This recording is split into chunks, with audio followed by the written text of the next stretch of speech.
Ça fait 4 ans, d'accord? Ça fait 4 ans que CNews tape sur le service public, matin, midi et soir. Ça fait 4 ans qu'on met des journalistes du service public à l'affiche sur CNews.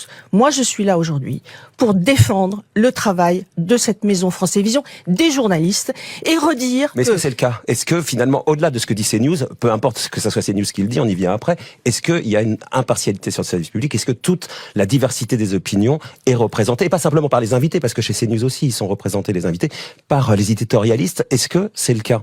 Oui, la diversité des opinions est représentée, et d'ailleurs la meilleure preuve, Marc-Olivier Fogiel, c'est que tout le monde nous regarde.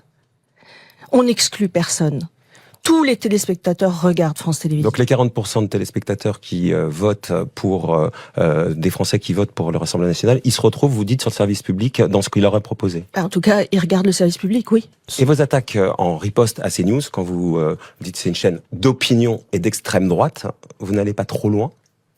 Écoutez, bon, moi j'assume ce que je dis.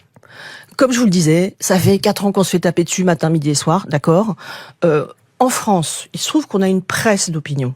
Et je trouve ça très bien. Il y a des journaux de gauche, il y a des journaux de droite, voilà.